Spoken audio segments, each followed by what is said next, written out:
Hey, everybody, and welcome to Generally Speaking, the podcast that bridges the worlds of pop culture and personal development. I'm your host, Jennifer Snook, and I'm so happy to be here with you today. I hope everything has been going well in your world. Here is what's been going on in mine. Okay, you guys. Well, last week, if you were here last week, you heard the conversation that I had with my girl, Christie Balls. And I was a little excited. And so many of you have commented about the fact that I spoke over my sweet Chrissy. And I think I probably did. I was having some audio issues, but I was also just, I think, overly excited to get into it with Chrissy. So I have already apologized to her. So everyone that has been hitting me up about that, don't you worry about it. We are good. And anyway, and not only are we good, but we are going to be doing it again at some point in the near future. So stay tuned for that.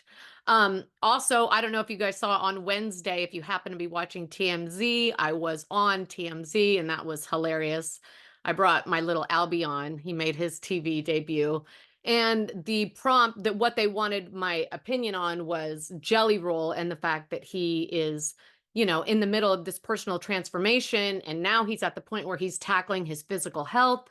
And I mean, I just, that's my shit. Transformation is truly my love because I know that every human being is capable of it. Well, most of them. I think there might be a couple, like maybe in New Jersey, that aren't capable of it. But I do believe that most humans are capable of transformation. I mean, that's just part of the human process. And to see somebody like Jelly Roll go through it and be so transparent about his process, I think it is so important for people to understand that no matter where you were, no matter where you started from, you can, become the person that you always dreamed that you could be because you can. And all of the fuck ups and all the missteps along the way are just lessons that you're meant to learn to graduate you up to that next level of life. So anyway, he has lost 70 pounds. He just did a 5K race. He's feeling good about it. And so he's saying he wants to do another one. And there's something magical that happens when you invest in yourself. It is that in its own right is transformational. And there's a momentum that begins when you start investing in yourself. There is a momentum that kicks in within you. And it's like life, like, okay, it's like an investment and it will grow, and you grow that investment in yourself and you start to grow your life in ways that you didn't even know were possible before. So anyway, that was my TMZ situation. Also this week, you guys, I got in this new merch. And if you are by chance not watching this on YouTube and listening to this on Spotify or, some other platform, I will leave the link and you guys can go check it out. But it's so cute. I mean, for those of you who are watching, don't you think that's cute? And on the back, it says, "Stay rooted in love." I just love it. And then we've also got our mugs, and I will link them. There's a t-shirt that goes with this. There's a hat that's coming.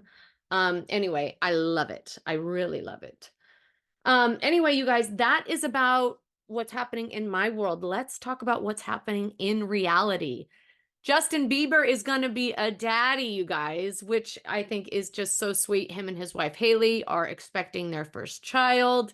And I mean, it's kind of a long time coming for the Biebs, and I think he'll be a super dad. I think he is a super nice guy. Also, you guys, huge news just today, PK and Dorit, Splitsville officially, like apparently in Beverly Hills, when it rains, it pours.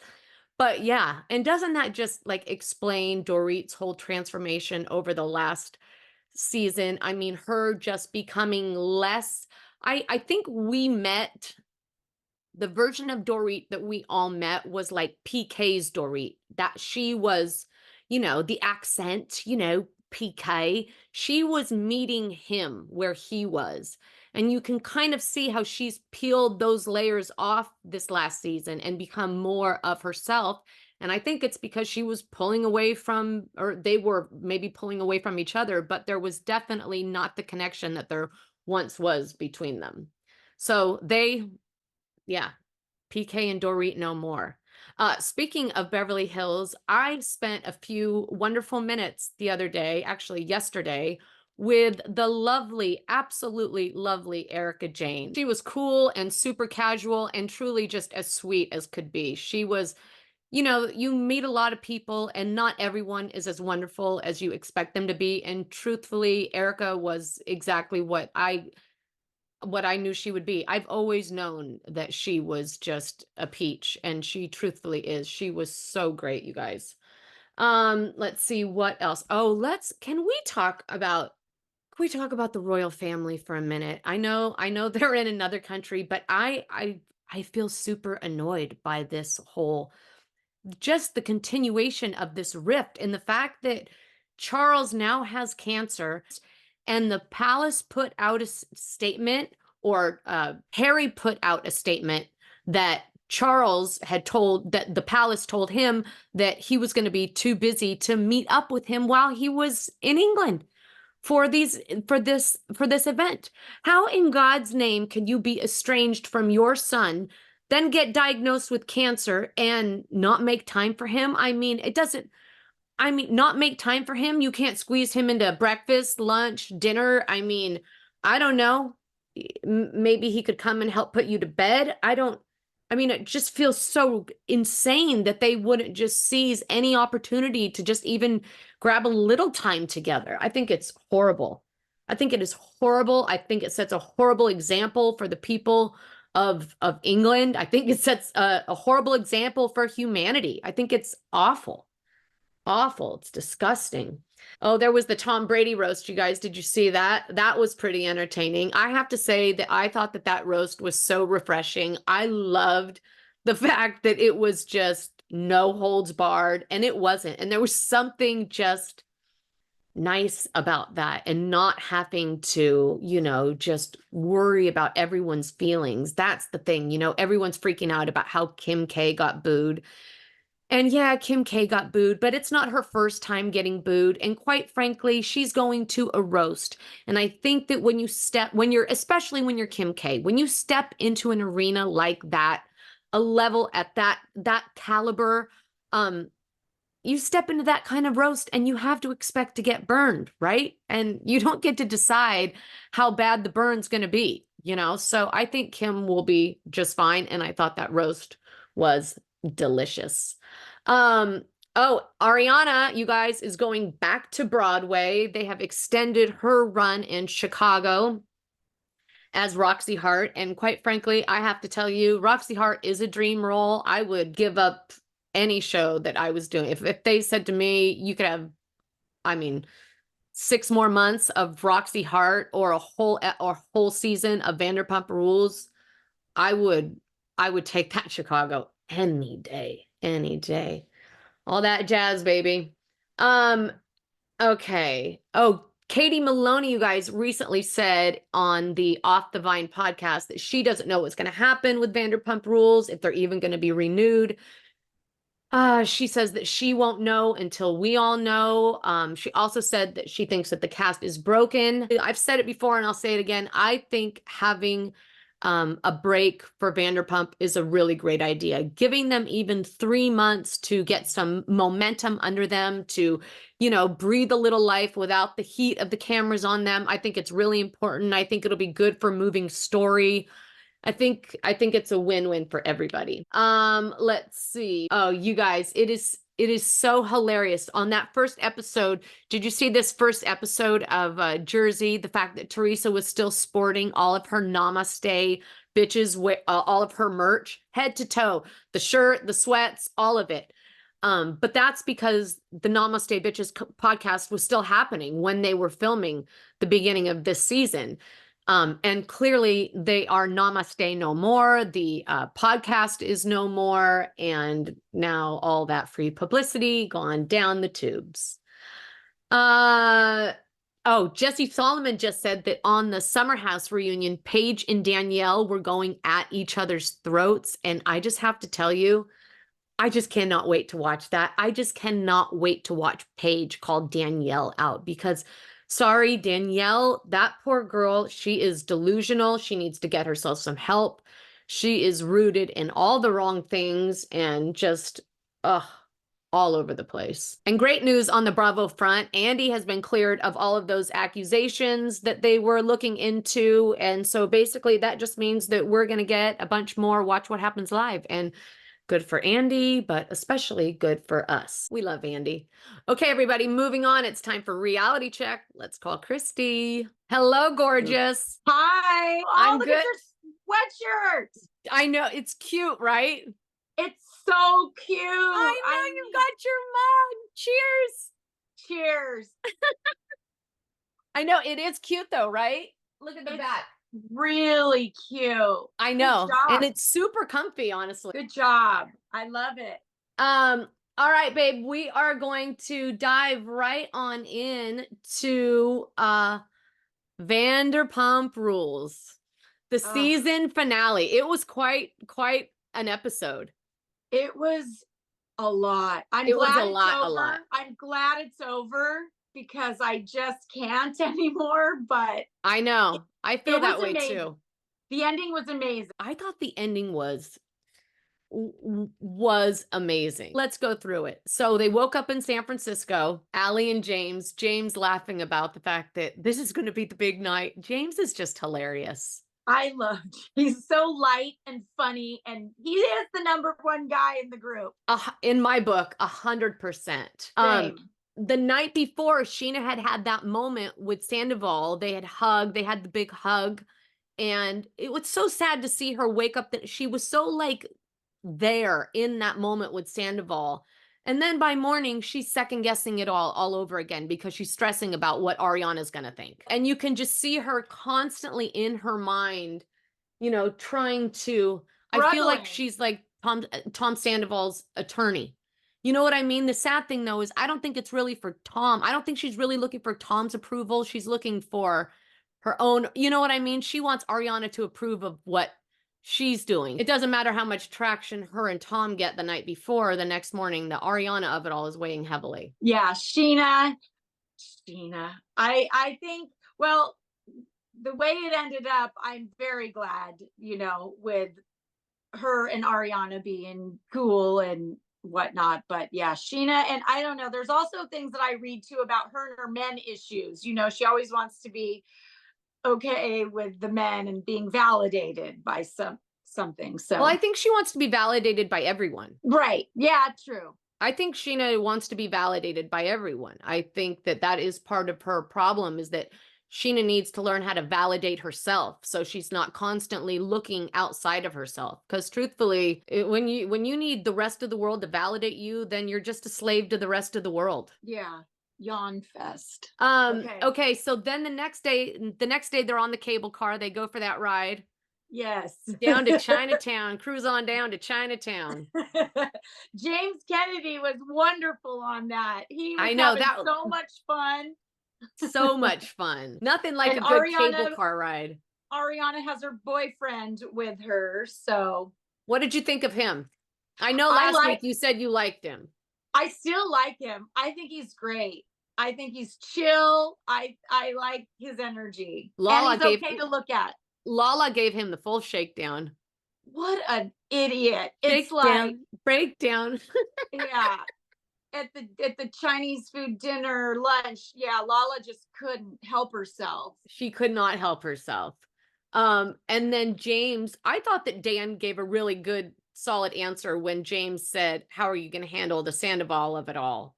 Do you like him? And he said something like, oh, I've never met the guy, but I know what he did. So, yeah, I mean, that's all he can really say right now. Exactly. Lala at one point tries to explain to Katie the pressure that Sheena is feeling. And Kate, did you see that? And Katie was just like, she's never going to get it. She's never going to get it. Yeah. And I don't think she is. It's so funny because Katie said, oh, things with Sandoval aren't that nuanced. It's not nuanced. And then the very next day, when it was regarding Ariana, she goes, well, things are very nuanced. And I just thought it's so funny. She has one rule for. Exactly. It happened so many times. on I mean, all Bravos, and her especially, Katie. well, that for the last few weeks I have been writing. I mean, I always write Katie hard because I honestly think that she is her own worst enemy. And on this last episode, she came out and said, "I don't want peace." When Schwartz brought Joe over to her, Right. Bottom line was, I don't want peace, because I don't want peace. she loves to live in chaos. As evidenced. Tell us something we don't already know, Katie. We know you don't love to live in peace. You create chaos everywhere you go. She looks for drama, and the fact of life is if you keep looking for anything, you will find it. And drama is like a fungus. It just grows in excess. And if you have the wrong perspective, if you're constantly looking at life through that eye, you'll find it everywhere you look. Yeah, she's just so miserable. I feel sorry for her. So then they all show up to that party. That's what we were talking about. What about when Schwartz saw Joe and they both like threw their hands up like they were like at a football game or like, hey, they like meet each other with this weird awkwardness. Hey, Yeah, hey, both buddy. yeah, both of their energy, It it's is just, so bizarre. I don't know if it's because that's how she is, and when he sees her, that's what he turns into. Because he is kind of goofy, but you know what I'm saying? When you're with people that No, that's a what 100%. that's what she brings out in him. Yeah, well, yeah, like maybe he's matching her energy. Right. And then when they go up to Katie, that whole thing was just, I mean, I didn't think he needed to bring her over to that was Katie that and was clearly Lala, the producers just trying to intervene. intervene, wrap shit up, create, some type of, I don't Right. know, completion of the story. I don't know, but it was awkward from the start. I just sat there thinking, if I was Joe Yeah. walking, I mean, truthfully though, I did think her being there was a little. Yeah, we said that last week. Why did Joe have to I don't go? I don't understand. I still don't understand that. Like, why did she have to go? Right. And Lala stood up for her, which was nice, when Katie was saying, "You're just," what did, being You're mean to a her, saying, "You're an something. It idiot." was like you're a hag or Yeah, something, or you're an you're. idiot or something. And Lala's Yeah, and like, she's like, no, she's not. No, she's not, which was and good because that's right. Lala's sanity shining through. And telling her to, it's okay, it'll be okay. And she was comforting her also, which was nice. Yeah, well, thank God that poor Joe. I mean, you see her, she starts twitching out. She doesn't care who's watching. I know. I When she know. goes, and then everybody's like trying to reel her back. That Right. can't be fun. No, poor thing. I mean, And Sheena goes and says thank you to Tom, for helping her put on her production. And he says, "Oh, well, I paid for this." Tom does a lot of nice things in the world, but I also think it's some of his way of, I don't know, buying their friendship, also doing things a I little don't more I than, honestly think that Tom genuinely roots for people. I think that Tom genuinely always roots for people, and I think Tom's the kind of guy that will see something and be like, "Oh, I know that if I had like John here to run her sound, this could sound 10 times better." And like he would do that. Sheena has said herself that I mean, what about the fucking thousands of dollars she said that she woke up to when she was desperately in need of money, and he never told a soul about that. She said that there were a million things throughout the history of their friendship that he has done without any accolades, without telling anyone. Brock basically reiterated the same exact thing today, or on the last episode, that Tom actually shows up even when no one's watching. And I think that the same yeah. can't be said for Ariana. Brittany also said in the after show about what he was doing at their wedding, as far as he was asking, he'd iron the clothes, and he brought safety pins, and he did all this extra stuff. That's what I Jack. mean, So, because, and also Tom, I think that Tom in his heart, like he is all, whether it's personal, he wants something to be the best it could be, whether it's the production of Vanderpump Rules, and he's, Yeah, he's invested. He likes a good end result. Like even for the people he loves. That's why he's ironing shirts and pinning shit. Anyway, enough about him. Yeah. Ariana is giving Sheena her props, Sheena is once again trying to sell Sandoval to her. She says she doesn't want to hear it. And I don't blame her for that. I wouldn't want to hear it either. It's like I'm not your person to talk to about this. And she says to her, if you want to be friends, that we're cool if you want to be okay with him, which I right. think And then they flash back to all of the times that she drew a hard line in the sand saying, I'm not, when she looked at Schwartz and said, we are not friends anymore. When she said to everybody else, we will not have common friends. I am not going to allow common friends. She said it a million times. right. I'm glad she changed her mind. But has she? Anyway, over on the valley, Brittany is still reeling from date night gone bad. Poor girl. That fucking Jax, man. The Jax of it all is just too much. She's on the phone with her mom talking about the effect that the bar is having on her family and their ability to create sexy time and have this second baby that they both still say they want. And her mom expresses, well, I never thought that bar was a good idea. I never thought. And then they flash back to her mom saying it a million times. And then did you hear Brittany? She looks into the camera and she goes, really bothers me that my mama's so upset about it all. She says, but me being who I am, I still want to turn it around. And I just feel so sorry for that girl. I I mean, I'm so glad that she is finding a new level of her strength and stepping out on her own.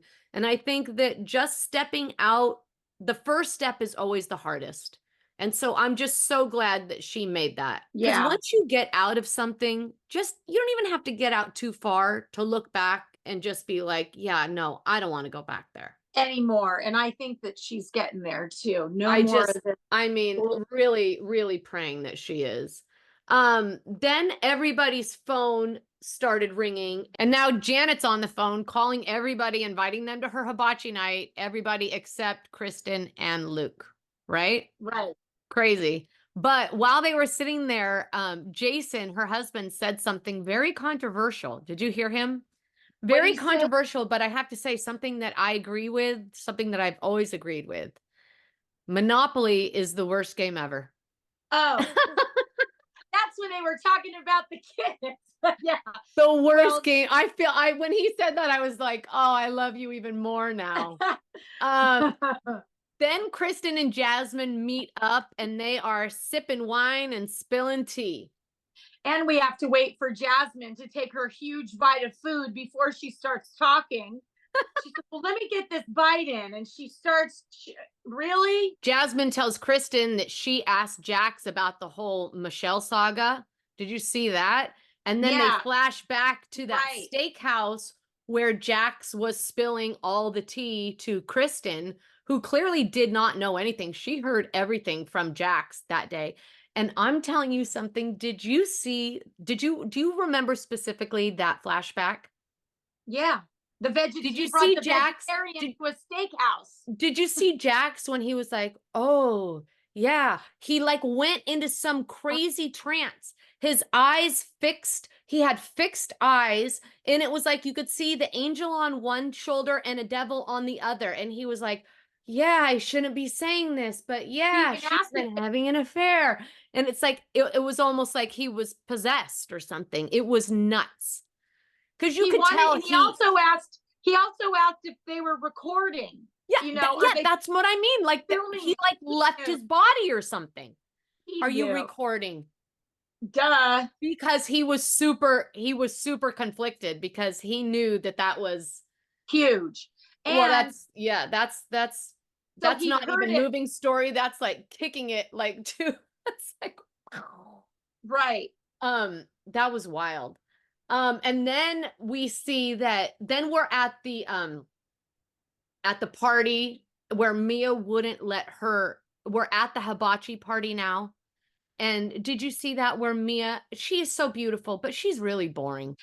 She's vanilla. I mean, she is just like, don't say that. I mean, this is the same girl, remember, that in the first episode or when her husband's pants got pulled down, she was crying.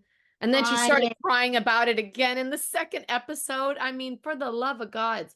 Well, maybe she is going through all that hormonal shit. Maybe she is just I didn't Hormonal. think about that. I didn't give her any grace about the tears. Maybe the tears were part of the hormonal Right. imbalance because God knows that's a real thing. It is. Um, And Brittany, you see when Brittany says to Jax that she's not feeling well, and he says, "Well, what did you do to yourself?" She and had a then of shot of course, sake. one sip. I mean, one shot. One shot, and she's not feeling well. Who knows? I thought, is she allergic to this? That she That's only what drinks I thought. tequila? Truthfully, I thought maybe she had an allergy to it. And Same. Jax said something like, "Oh, this has been going on for 10 years." 10 And I years. sat there and thought to myself, the same length of your relationship. Go figure. Exactly, you I mean, Nimrod. then Sparkle the drag queen quizzes the couples. That was cute. So fun. Did you hear that question when she said, "Do you remember your second date?" Do you remember your second date with Mark? No. Do you I thought remember that was yours? such a good question, especially for those of us who have been with the same person for like Over 20, over, yeah, 10 years, over I'm 10 years. knocking on 20's door. Yeah, I don't Yeah. remember our second date at all. Do you No. remember your first date? I remember. Yes. I do. Yeah, I do. See, But yeah, it's always like that. I yeah. remember our first date, we went to see King Kong. I almost said Hong Kong, King Kong. Our first movie we saw together was The Wedding Singer Oh, at the cute. Prune Yard in Campbell. That's so cute. Yeah, I Yeah, love Mike and I that. saw King Kong in Salinas. Then they asked, "How long does your sex last?" And that was hilarious. Yeah, and true. It made me feel good about mine. I mean, Who's truthfully. yeah, And because I kind of think that those guys are at the point where their real life is setting in. You know what I mean? exactly, Yeah, and exactly. it's not the same sex you had when you were 24. That first and second date, exactly. Like that first and second date. Um, Jackson, Brittany, when they asked about who would you choose to have a threesome with, I loved it. They both said Jasmine, and Yeah, she did her victory walk. I love that. yeah. And then what was the whole Jesse put on the tutu and Michelle walked him around with a dog Because they leash like a lost. bitch? They lost. Oh, because they were the losers. Okay. And I really like them. I think besides their fighting, and I know they're divorcing, but I like that they're I would cute like to see together. them form a friendship. I would like Yeah, to see, I feel like they're better suited as friends. I also think that they're poised to be great friends. exactly. I like them together. And I also think that I know that everybody gives her a lot of shit, but I think that there is a very sweet girl on there. And I think that maybe we met her when she was just super miserable. You know what yeah. I mean? And just kind of shut down and closed off from her relationship and maybe not wanting to share too much of that. But, I think she was kind of in a hard position coming into this show. And I think Mhm. that once she's more comfortable and in a better place in her life, we'll see a better version of Michelle. I think she's a sweet gal. That's Gal, I it for sound like my mom, a sweet gal. they're having a season 2 as of yesterday, so we'll get I to see that. heard, yes. Of course they are, because we're not having a new Vanderpump season anytime soon. So Well, and I heard that one's on pause because they went in early and did the Scandival taping, so they are giving them a break. It's not because well, yeah, I said before you came on that I think that it's so important to give them a break. I think they need a little room to breathe. I think they need a little space to grow. And I think it'll be good for them. I think it'll be good yeah, for the audience to, chilling. you know, people get paralyzed when the heat of the cameras is on them too close for too long. You stop living authentically. So they need some space to just breathe, I think. And I also heard the Valley is not having a reunion. And I heard because Andy Cohen is tired. He can't do all these. And it's like, why don't you hire someone else? My girl right here, you'd be Oh my perfect. God, you're so cute. Seriously. But Don't be ridiculous. no. Um, then Oh, okay. Mia holds her self-defense clinic, which I thought was awesome. You didn't like it? I I think that girl needs to find, I think she needs to find her strength and go figure out who she is, because I think she's a little lost right now. And if that makes her feel some type of power and get back into her body and feeling better, then I'm happy for her. Yeah, she's been doing it her whole life pretty Yeah, much. she's been So doing it, but now she's doing these classes, and I was honestly thinking I could use a class or two myself. Then Kristen calls herself the peacemaker. Did you hear oh, that? I'm a yes, peacemaker. And anything Brittany but called not. bullshit on it. Brittany's Exactly. like, "Well, you haven't been a peacemaker lately." Did you see that Kristen was actually really hurt that she didn't get invited to that hibachi dinner? So then she didn't invite them to her James May pop-up, and then they were bothered by that. Then Janet plans that baby moon. They don't get invited to the baby moon. And Jax, did you see I love the way that Jax brings it up. Everybody's at the thing and he I says, mean, attention. He might as well have just said, "Excuse me, can I have everyone's attention, please?" yeah, he's such a Was ding dong. Jasmine not invited as well? I don't know Or was that. it just Kristen and Zach? I think it's just Kristen and Luke. And P.S. No, I and Zach. Zach oh was that's right. crying. Zach cried. Yeah. I love Zach. I really like him. Zach was crying because he wasn't invited to the baby moon. Yeah, I'm loving. I'm talking in the heart, Devastation City. Right, because he's close with because he's friends with So Christie. so it was Kristen and obviously Luke and Zach, but was it also Jasmine? I don't know Because I that. heard Brittany say that it was just couples. Oh, yeah. I don't know. Poor Zach is bleeding out over this one. Yeah, and Kristen is getting blamed for all of the bullshit that's happening when in reality Brittany's the one who was talking about it first to Jax, and nobody talks to Brittany Well, the about it. problem is Brittany said in the car, "I wasn't out here saying nothing. She can't bring me into her drama." And Right. here's But the qualifier to that. She may have not told anybody out there, but she told the one person in who would her own spread it? home that should never know anything's Jax. I mean, Exactly. if she tells Jax, she might as well, take out an ad in the local paper or something and put it on Instagram. Well, and that's what happened when Janet said something too. Janet spread that other rumor about, or not rumor, but what she said about Michelle. So Kristen and Jax are just, as we know, they're They're like messengers. communication hubs. Right. And Brittany and Janet are the little shit stirrers in the background. Yeah, I'll create the chaos and you message it out. Exactly. Okay, cruising on over to Summer House, my sweet. This at this point, this is the beginning of the end for Carl and Lindsay, and at this point, nobody can deny that that's the case, right? I mean, it's just so obvious. Right. So painfully obvious. The show picks up with them inside. Remember, the rest of the cast is outside having that dinner. They had gone inside. And so they're in there really getting into it. And when they walked back outside, did you feel how awkward it was? It was just horrible. Everybody's Nobody spoke. They sat down. I know. They sat down and Amanda throws up her lobster. Nobody I cracked up at that. Same. That was so funny. Poor Jesse is going nuts because of his nuts. Right. I cried. Right? I cried. I mean, and who can blame him? He said he felt a bump in his balls. And he's got his cancer check on Tuesday and he doesn't want to talk about and it. After his history, to find a bump in your balls, that's scary. The girls all went into the house after dinner, and Lindsay gives them the whole lowdown on the conversation that happened when they were in there, and talks about everything that the stepdad said about how he wouldn't marry them. Did you see Paige's face when she said that? Paige was like, I'm telling you something. I looked at Paige in that moment and thought, I could not love her more. I just love Paige so much. She's like, I can't wait to tell Chicken this.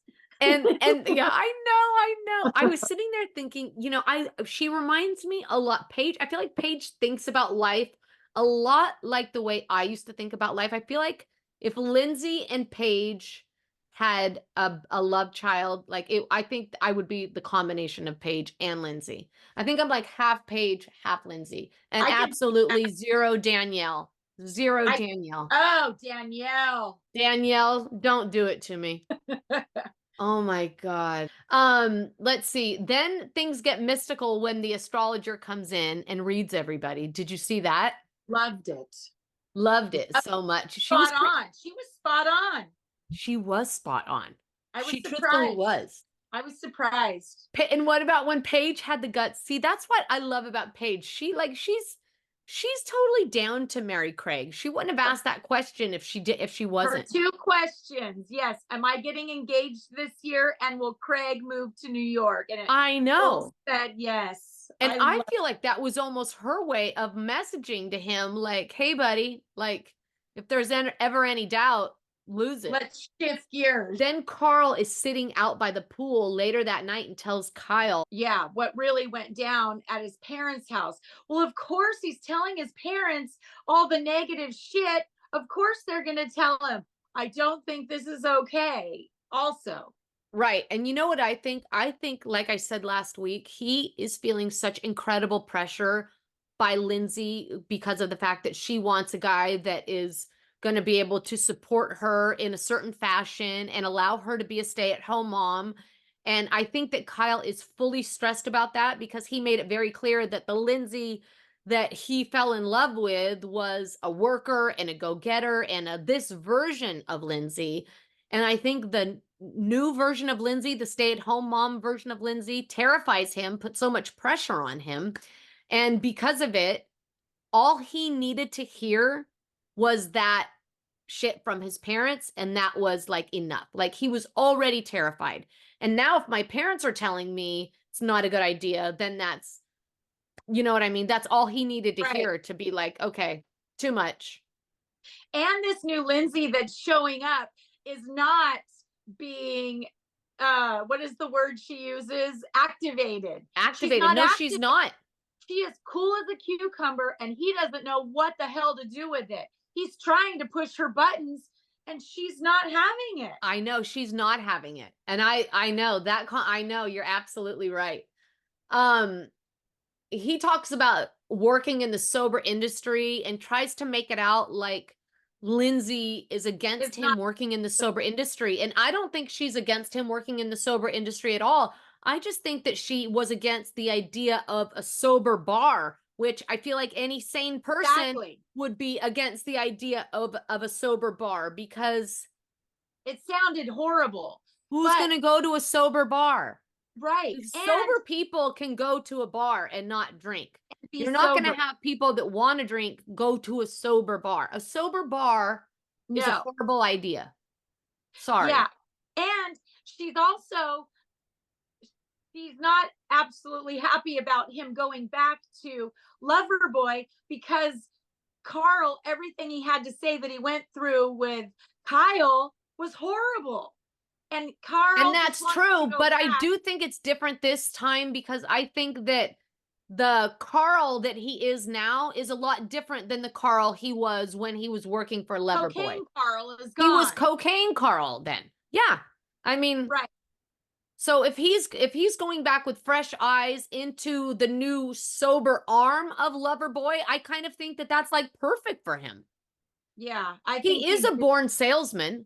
And if he's selling something that he believes in and that's part of his lifestyle now, I think that's a winning formula for him. And I don't think that she's against that. I think that she was just asking smart questions.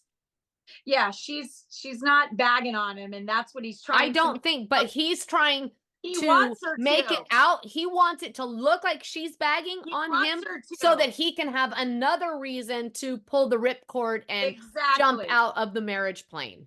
Exactly what's happening, and it's not happening. But she wasn't playing into it, and I was so happy to see it. I really wish that he just had the fucking balls to say, I'm not ready. I don't want to do it. But he's looking for 1,000,001 excuses. He's trying to make it turn into her being crazy town, and it's not happening. Right. Okay, well, it is time. It is time. Put on your fur coat because we are cruising over to New New Jersey, Jersey. Garden State. It is Teresa season. The show begins with a picnic at the Fudas, and Rachel is sharing the fact that her daughter has a tongue tie. And you know what? I loved her. I don't know if that was her grandma. I think it was The her grandma, grandmother, right? her grandmother. Her grandma sounded so much, oh, make me emotional. Sounded so much like my grandma, like when she said she's got a tongue tie, and the grandma goes, "Well, you're doing a great job. You do such a great job with them." You know what I mean? Oh, It was yeah. so like her grandma was just like there. My grandma used to be like that. Well, Jenny, you're the best. You're just the best mom. Oh, so cute. It started with that tongue tie, And and then her husband's had a transformation. He's oh 50. well, John Fuda is He's skinny. He's a new Buddha this year. he is a new Fuda, Mr. Fuda Fabulous. So they're at that table, and she starts talking about the fact that she is throwing that party for Jen Fessler, and the fact that she is inviting Teresa and Jen Aiden to the party. Did you see that? And the grandmother says, "New nose." Yeah, and Refer she goes, "Oh, I already have a knot in my stomach just right. listening." And then Rachel made it super clear though that she was not inviting them for herself, that's what you have to appreciate, someone that can be that mature. She's throwing the party and inviting someone that she absolutely can't stand, Despises. but she's doing it because Jen Fessler is clearly cool with those people and would want them at her party, and I think that's great. I also think it's great that she made it very clear that she wants nothing to do with them, because who would want to have anything to do with someone that sent an investigator after your Coming family, after family. which they clearly did. Yeah, exactly. I I saw mean, hello, yesterday Bo on Dietl. Reality Meals on Instagram, they reposted Teresa's meal and they said, "Real good to try to make us just look at your meal instead of all the red flags that we know are, you being such a, you know, doing what you're doing behind the scenes." That's hilarious. Then we hop over to Joe and Melissa's new house, where Melissa is getting Antonia ready to go to the University of Delaware. Do you hear when Melissa says to Joe, when he says about moving someone into college? Melissa always has to do little digs of, "Well, you already did move somebody into college." And was it Gia that she helped move into But yeah, college? but the only reason she said that is because she said something and Joe goes, "Hey, I already did this." She was like, you don't know what you're doing." And he goes, "Hey, I already did this." And then Oh, I thought it was her saying. Oh, I that's when thought it she was said, her. "Oh, that's right. You moved Gia in." Of course, that was when Teresa needed her brother before she Yeah. had Louis. Then we hop on over to Teresa's house, where she is getting her daughter. Which one Doing is the that? Gabriella, right? moving to Michigan. Yeah, she's going to Michigan. Did you see Teresa wearing all of her Namaste bitches gear? Teresa was wearing Namaste bitches merch from head to toe. And this was so hilarious because Namaste bitches, as we know, is no more. Their Oh, podcast is no more. It is on permanent hiatus because there is huge conflict between Teresa, her co-host, and Louis, and that's not going to be anymore. But while she was filming this, it was still a thing. She was trying to promote it, which is why she's in head to toe Namaste bitches merch. merch. I think it is hilarious that now the only reason that that's not happening anymore is because shit went sideways with her co-host. Like shit goes sideways with everyone except people that need her, like, Yeah, Jen Aiden. new nose. Yeah. Who knows? Exactly. Then back at Teresa and Louis, they look through the wedding album. Oh, right. I mean, for the love of God. And also, did you see that while the kids were cleaning up the kitchen, did you see how weird that interaction was between Louis and her? The way he walked up to her and said, I wrote it down. He And walked up to her and he goes, "Give me a kiss, yeah, please. Love right. you. Thank you." And last year was chaotic. Wouldn't you agree? There were a lot of moving parts. And Teresa says, "Just follow my lead." And I said that last week when I was talking to Chrissy last week. I said that when I used to listen to Namaste Bitches, to listen to all of Teresa's fucking insanity, Nonsense. she always showed all of her cards on that podcast. Because if you let Teresa talk too much, she'll talk herself into the ground, right? And she did. Yeah. And so she basically said that when Louis first came onto the show, he thought that, you know, he would take charge and he would be able to smooth things over and he would do everything. She said, but no more. We saw how that turned out. And now I'm taking control. And so now we saw it. Because she turned around and said to Louis, she goes, follow my lead. And so that was her new tactic, follow my lead. And her new lead is, you know, I'm not talking to anybody, and we're not having any interaction. And I'm telling you, I'm calling it right now. Teresa's decision to not have any interaction is going to be why Teresa is not on the show next season. Get her off the show. Exactly. I'm telling you, I'm just warning all of the tree huggers out there. I fully believe that this is Teresa's final season. I really do. Maybe not final. Who knows? Maybe she'll come back in a few years as a friend. We don't know. But this is her final season as Teresa, as we've known her. Back at Melissa and Joe's, Melissa tells Joe about Jen Fessler's party and suggests getting her an autographed picture of James Gandolfini, which I thought was hilarious. Melissa says, I don't think her husband would like that. And Joe goes, he doesn't care. She says it right in front of him. I wrote James Gandolfini's penis. And the husband goes, yeah, she did. She did. Right. I mean, so hilarious, right? I love Joe Gorga. I just think he is the funniest little shit. Always. I mean, he's a fun time. He's the best. Then Margaret goes over to Jen Fessler's for her birthday and gives her a heart-shaped vibrator. Did you see that? Yes. Hilarious. And then Jen Fessler just says that I can use this instead of my toothbrush. Okay, you know what toothbrush she's talking about, the Sonicare. Yeah. And I would just have to say, like, it's so funny. A few months ago, I was listening to a podcast and they were talking about the fact that someone was going on something like Traders, and they were talking about the fact that they wanted to bring their vibrator, but they weren't allowed to because they thought that would affect things. And I sat there thinking, you need to bring your Sonicare. Oh my God. The Sonicare is the best vibrator there is. And what you do is you buy the Sonicare that has two heads. Right. You have dedicated Sonicare heads.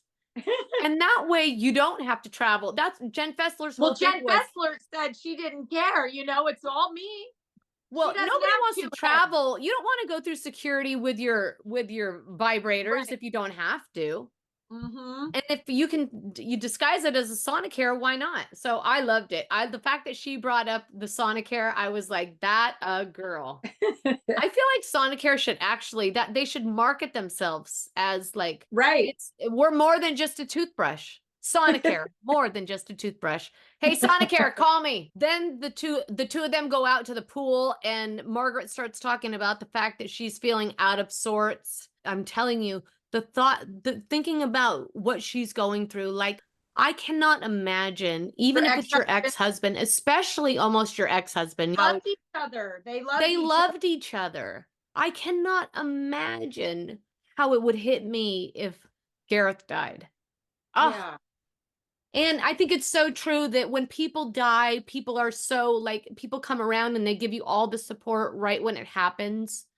You know what I mean? But then, they kind of forget about it. Their life goes on, but your life, you know, is constantly hit, like, forever. Yeah. Like, I look at, like, people came all around when my dad died, but like the hard times, I mean, that was wonderful and don't get me wrong, but then you have like your first Christmas and you have your first birthday and you have your first Father's Day, which is coming up for me that I am not looking forward to. It's such a loss that now I'm just like thinking, shit, I'm going to have to relive this nightmare all over again with my mom. I mean, It's my mom. So God only knows how much worse is that going to be? Not comparing them, but it's like that pain. You just don't want to, it's like the inevitable pain that you know you're going to have to deal with again. And now I'm just dreading it. Right, exactly. Anyway, Teresa and Louis then meet up for dinner with Dolores and Polly. Dolores is the most beautiful of all the housewives. I feel the same way. I think Dolores is just incredible. Teresa at that dinner says that she is absolutely not talking to her brother or Melissa. Of course not. She makes a big deal about the fact that Frank said that before the reunion, everybody got together to try and conspire against Louis. But who in God's name wouldn't get together? Are we forgetting about what Louis said at the end of last season with the Bo Dietl of it all? Who's Right. not? And he said, everybody. let's remember his exact words. Bo Dietl has dirt on everyone. So wouldn't everyone get together? Like Teresa is just a knucklehead, to say the very, very least. Then we were in the car on the way to Jen Fessler's party. And this is the part that pissed me off because I genuinely feel a little rattled by this because in the car on the way to that party is when those two idiots, Dumb and Dumber, Frick and Frack, Teresa and Jen, bring up the double-headed dildo. And, oh, did you hear? Did you hear everything? And now, after everything that we learned from Gabriella and Chrissy and everything that came out last week, now it is absolutely right there in our faces. You can't deny it that they've been dress rehearsing this shit. And how long have we, I mean, we've all suspected it for a very long time, but it's almost like now once you know, now you can't live in the denial or the gray area because it's just so obvious now. She said that the double-headed dildo was going to come out. And literally first episode, there it is. Exactly. From the ex-wife who isn't well. From the ex-wife who isn't well, and who knows the context. It's so disgusting, and it's so obvious to me that Teresa and her band of bozos have only targeted John Fuda and his family because he can see through their shit. Right, and he's ready. John Fuda can see through their shit, and he's not afraid to call them out on it. No, he's ready this season. Yeah, exactly. And she's terrified of that. That's like truth serum. And Teresa, the last thing that Teresa wants is truth serum. She's all about, trying to make everything look like it's something that it isn't. Meanwhile, does Louis have a job? Louis wasn't there because of his job. Also, I just want to say, have you seen, also, I feel like this is a perfect spot. I did a video just a few days ago all about this exact John Fuda, Teresa situation. And in it, I stated that I was just talking about how incredible I think John Fuda is and about the fact that everybody has a past, right? Like Teresa's trying to weaponize John Fuda's past against him. When someone uses their past as a building block to become better, you don't get to weaponize it because it becomes part of your process. And once you get to here, you don't give a fuck about the shitty shit that you had to trudge through to get there. We all have to trudge through shit, right? Let me remind you, Teresa, you went to jail, right? The difference between John Fuda and Teresa is that John Fuda went through a really hard time and he came out a changed man. Teresa came out, said she was all namaste, but that lasted for about 5 days. I mean, let's call it what it is. But in my video, I stated that John got busted for doing drugs, went to prison, and came out. And I have since been told, Chrissy hit me up and said that people were hitting her up saying that John didn't technically go to prison or actually go to prison. And so if John didn't go to prison, my apologies to the Fudas. My mistake. Sorry about that. But whether he did or whether he didn't go, who cares? It doesn't even matter. Exactly. It doesn't matter. I mean, if John did go to prison, it would make the story, but whatever. Yeah. Whatever. John Fuda has more class and integrity and gumption in his baby finger than Louis and Teresa have combined. Sorry to say, that's just a fast fact. Yeah. Anyway. But it really did bother me thinking about the fact that Teresa's manipulation machine is ruining this show. Yeah, for years. I mean, and how long has it been going on? And not only how long has it been going on, but are we going to let it continue? Right. Because it's not authentic that way. And I Right. know that there is shit that has to be done over, and there are certain things that reality isn't 100% reality. But I would like to think that we could keep it as authentic as it could possibly be, and that we weren't going to co-sign this kind of craziness with the whole putting shit out there. I mean, Yeah. it's just it's not fun for any of us. No. Because I mean, it's not. And the truth is, Teresa is a fake. Teresa's the fakest and the phoniest of all. John Fuda is just a guy that knows how to spot a scumbag and will call a spade a spade. They've run into the wrong guy this time. Truthfully, I think that everybody else has kind of played second fiddle to their wives who've wanted to be friends with Teresa. You know what I mean? Like, Jen Aiden's husband would never go against his wife because she wants to be friends with Teresa. Right. And everybody else kind of walks that line. John Fuda's like, no, I'm going to call it exactly as I see it. Yeah. Also, Teresa even bringing up the double-headed dildo is just so elementary. I mean, this is 2024, not 1984. So what is she? Is she sex shaming John? I mean, whether or not John likes to get down with a dildo, so what? I mean, God knows what Louie's up to. And do we want to know? Because I don't. I really don't. Anyway, babe, that about does it for our reality check. I'm not going to see you. I mean, I'm not going to talk to you again before Mother's Day, but Mother's Day is about to happen. Yes. Happy Mother's Day. Happy Mother's Day to you, sweetheart.